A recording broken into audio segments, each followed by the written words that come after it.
I had lived in Brackenford long enough to know every creek in its wooden bridges and every rumor that traveled faster than the river current. My work kept my hands busy and my mind mostly quiet. I repaired doors that stuck in winter, replaced roof beams that had given up after too many storms, and built whatever people needed when they could not afford the fancy carpenters from the capital. It was honest work, if not rich. I liked the smell of fresh-cut pine and the way a well-fitted hinge could make a whole house feel steadier.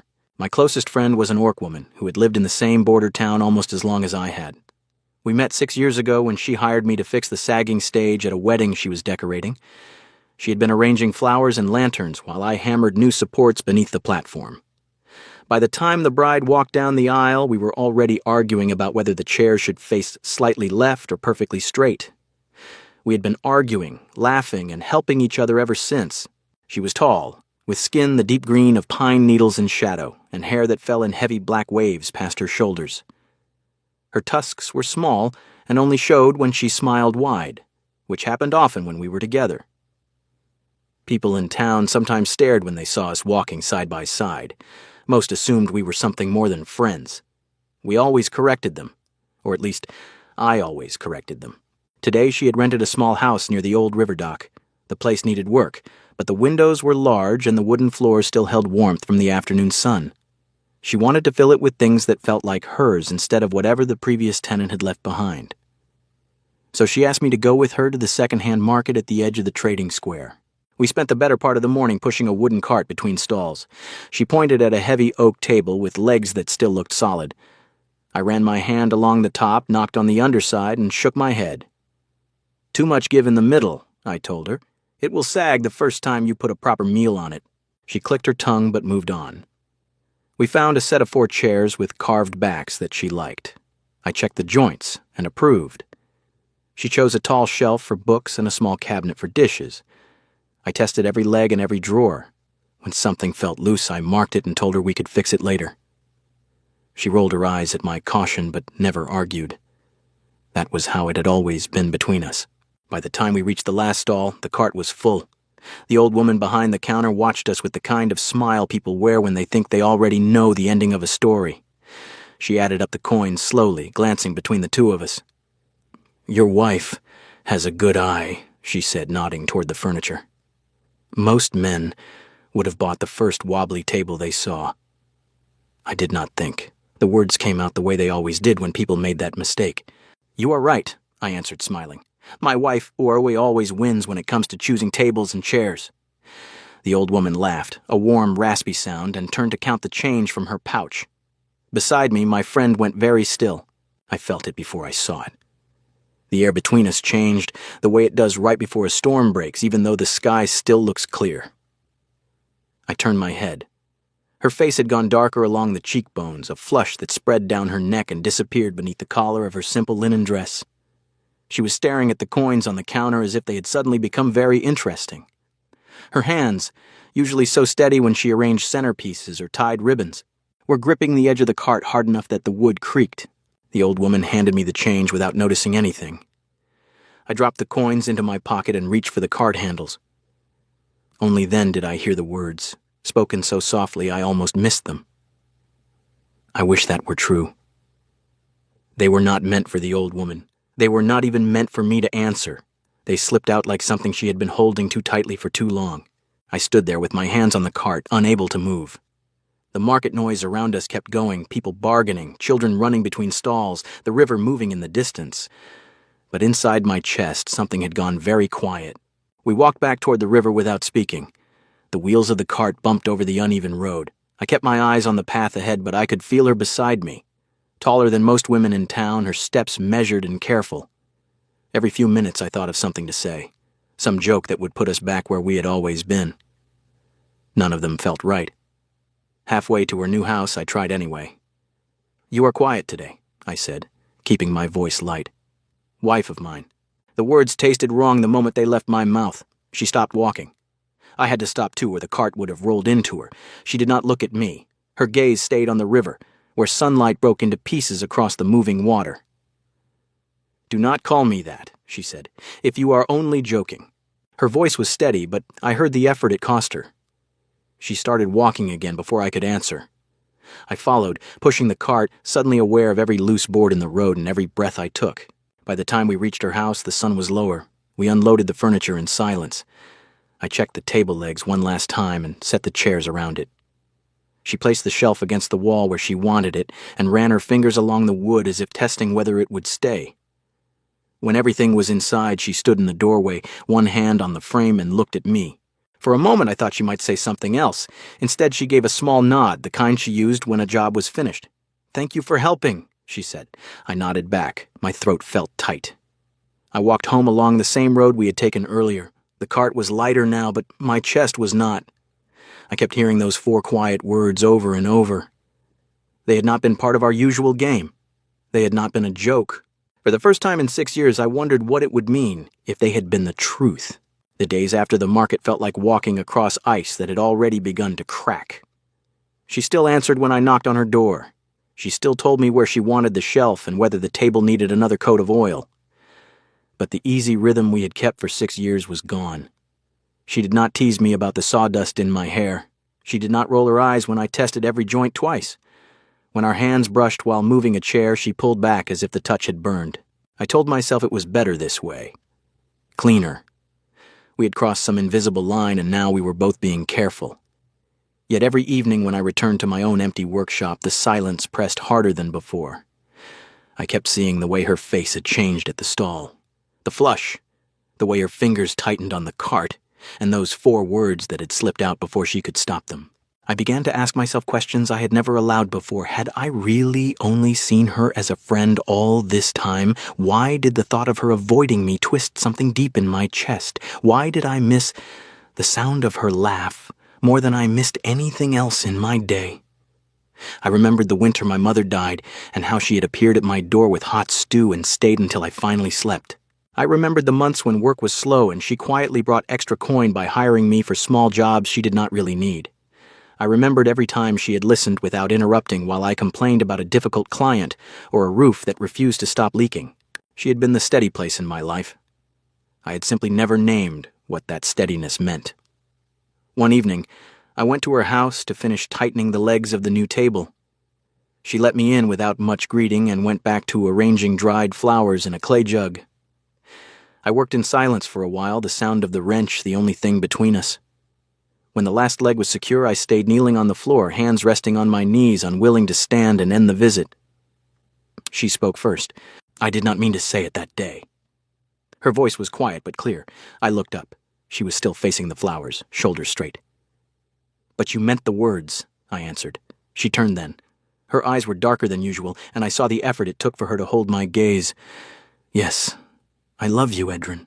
I have for longer than I want to admit. But I am tired of pretending it does not hurt every time someone calls me your wife and you laugh as if the idea is impossible." The name landed between us like a stone dropped into still water.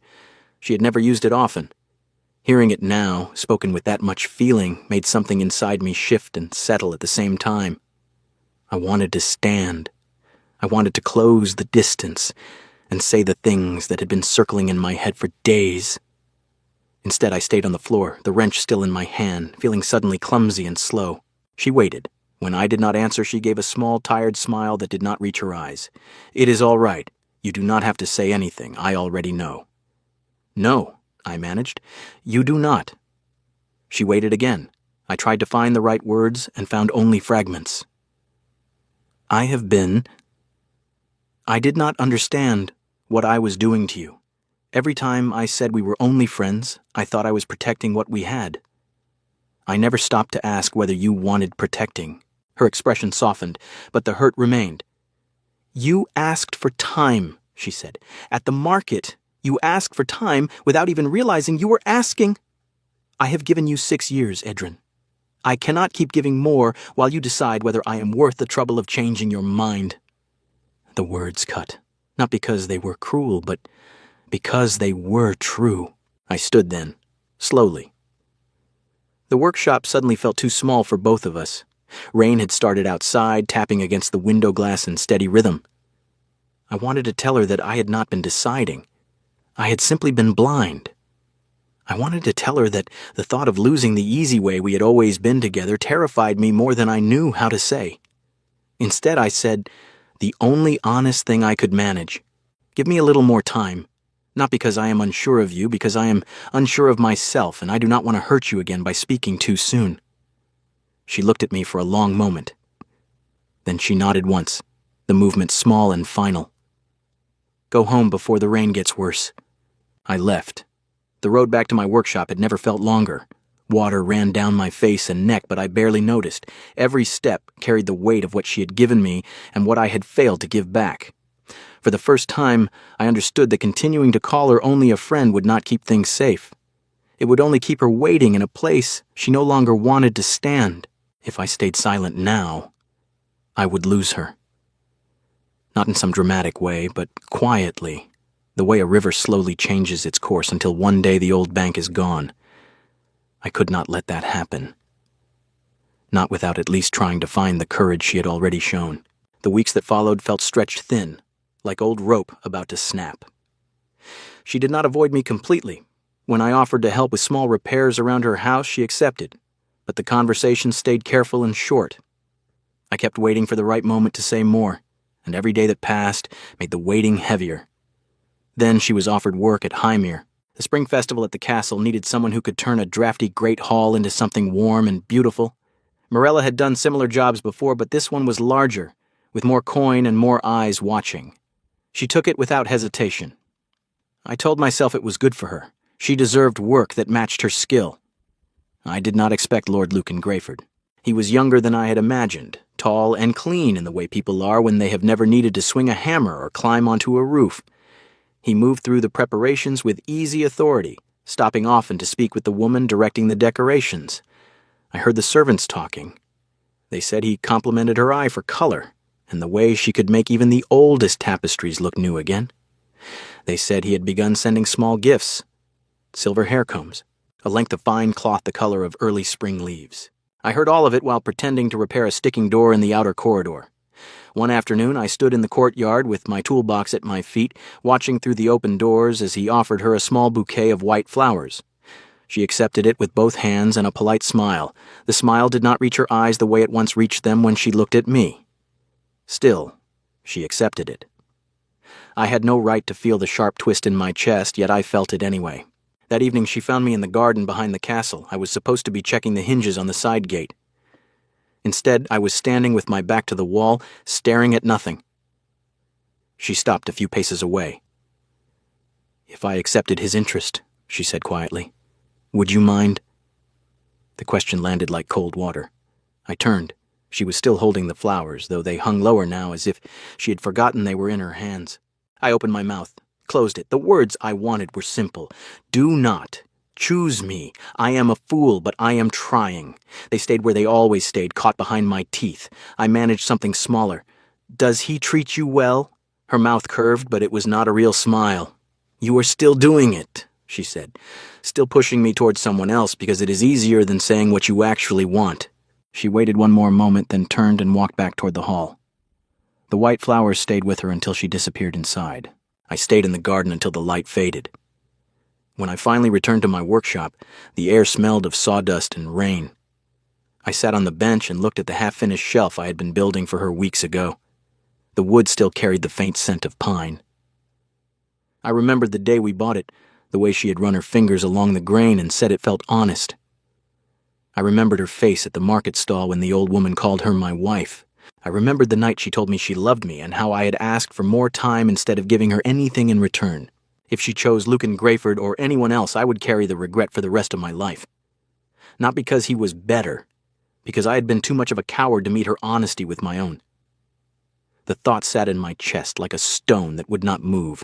I did not sleep that night. I sat at the workbench and turned the same questions over until they wore smooth. By the time the sky began to lighten, I knew what I had to do. Not because I suddenly felt brave, because the alternative had become impossible to live with. In the morning, I washed my face and put on the cleanest shirt I owned. I left the toolbox behind. For the first time in years, I walked to her house with nothing in my hands except the words I had been afraid to speak. She opened the door before I could knock a second time. Her eyes widened when she saw me standing there empty-handed. For a moment, neither of us spoke. Then she stepped aside and let me in. You came to fix something?" she asked, though she already knew the answer. "No," I said. "I came because of you." She closed the door and stayed near it, one hand still resting on the wood as if she might need to leave quickly. I stayed in the middle of the room, suddenly aware of how small the space felt and how loudly my heart was beating. "I have been using the word friend to hide behind," I began. The words came out rough, but I did not stop. I told myself that was safer for both of us. I told myself I was protecting what we already had. The truth is, I was protecting myself. I grew used to having you near me. I grew used to the way you laugh at my bad jokes and the way you always notice when I have not eaten. I grew used to you being the best part of almost every day.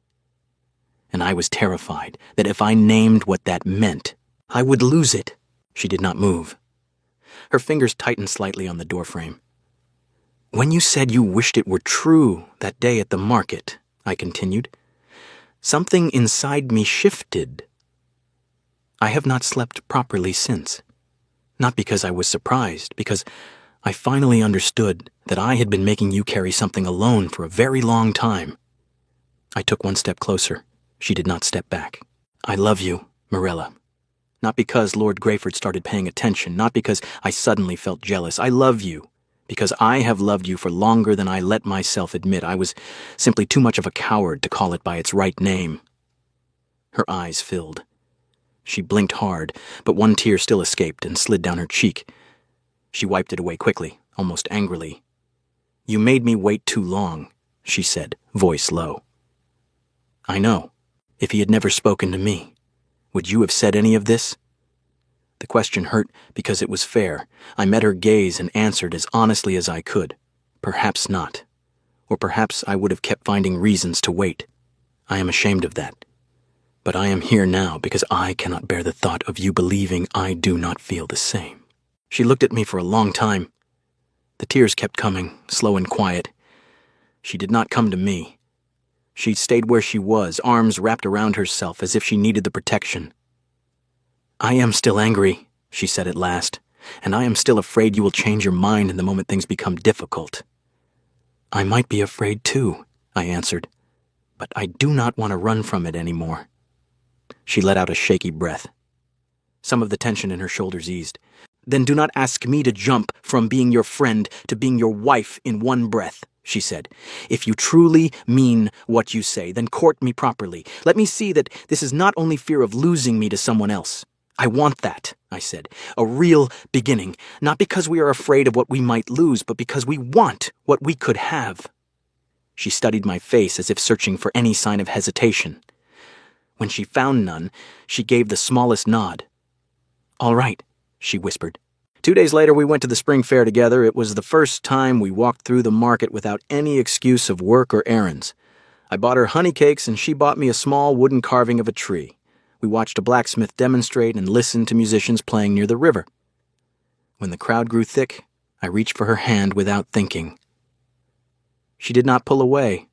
Her fingers laced with mine, warm and steady. Near the cloth stalls, an older woman selling dyed linen smiled at us. "Your wife has excellent taste in colors," she said, holding up a length of deep green fabric. I felt Morella's hand tense slightly in mine. I looked at her, then back at the woman. "She is not my wife," I said clearly. "Not yet, but if one day she agrees to be, I will be the luckiest man in Brackenford." The woman laughed and wished us well. Morella's cheeks had darkened, but when I glanced at her, she was smiling.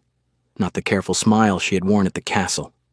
A real one, small and shy and full of something that made my chest feel too tight to breathe. That evening, I walked her home. We stopped at her door. The air was cool and smelled of river water and wood smoke. She looked up at me, still holding my hand. "I am still afraid," she said softly. "So am I," I answered. She rose onto her toes and pressed a gentle kiss to my cheek. It was barely more than a brush of warmth, but it settled something inside me that had been restless for weeks. "Then we go slowly," she said. "But we do not hide anymore." I nodded. "No more hiding." She squeezed my hand once before letting go and stepping inside. I stood there long after the door closed, touching the place on my cheek where she had kissed me, and for the first time in a very long while I felt something like hope instead of only fear. A year passed, and the world did not turn upside down the way I had once feared. We did not become different people overnight. She still teased me when I left sawdust on her floor. I still complained when she chose furniture that was too colorful for my taste, but the teasing now carried warmth instead of distance, and the complaints usually ended with her laughing and pulling me closer. I went to her house without needing a reason. She came to my workshop with bread still warm from the oven and made me stop working long enough to eat. When people in town saw us together, they no longer asked if we were only friends. Most simply smiled and moved on. The ones who still assumed we were already married no longer made me rush to correct them. Lord Lucan Greyford learned of our changed relationship through the same servants who had once carried stories the other way. He did not make trouble. One afternoon, he sent a short letter to Morella thanking her for the work she had done at Hymir and wishing her well. She showed me the letter. I read it twice before handing it back. "He could have made things difficult," I said. "He saw how I looked at you," she answered simply. "He chose not to fight what was already decided. I was grateful to him for that, even if I never told him so." One bright morning in early summer, I asked her to walk with me to the second-hand market. She raised an eyebrow, but agreed. We moved slowly between the stalls, her hand resting lightly in the crook of my arm. When we reached the same wooden counter where everything had begun, the old woman behind it recognized us at once. "You two again," she said, grinning. "Still arguing over furniture?" "Less arguing these days," I answered. "I bought the same yellow chair I had once dismissed as too loud." Morella laughed when she saw it. "You said it creaked like it was confessing to a crime," she reminded me. "I was wrong," I said. "You liked it. That should have been enough." She looked at me for a long moment, something soft and wondering in her expression. We carried the chair between us back toward the river path. Halfway there, I stopped. She turned, puzzled, still holding her side of the chair. I set my end down and reached into my coat. The ring I had made myself was simple, a band of silver with a small piece of polished river stone set into it. I had spent weeks shaping it when she was not looking. I lowered myself to one knee on the dusty road. "That day at this market," I said, "I joked that you were my wife. You turned red and whispered that you wished it were true. I have thought about those words every single day since. I am not joking anymore." I held the ring up between us. "Morella Thornash, will you let me spend the rest of my life proving that I mean it? Will you marry me?" Her eyes filled. She pressed her free hand to her mouth for a moment, then lowered it. When she spoke, her voice was thick but steady. "Yes," she said, "but I will still win every argument about tables and chairs." "I know," I answered. "I have already accepted that as part of the vow." She laughed through the tears and pulled me to my feet. The old woman at the stall was openly crying by the time we turned back toward town, still holding the ridiculous yellow chair between us. Later, when people called her my wife, I no longer corrected them. I simply reached for her hand, felt her fingers close around mine, and let the words stand. They were no longer a careless joke. They were the truth we had both chosen, slowly and honestly, after too many years of almost missing it. Everything between us had started with one thoughtless sentence and 4 quiet words spoken in reply. I had nearly lost her because I was too afraid to name what I felt. She had been brave enough to name it first. In the end, that courage saved us both. Now when I look at her across a room or across a table we chose together, I no longer wonder what might have been. I only feel grateful that I finally found the words in time.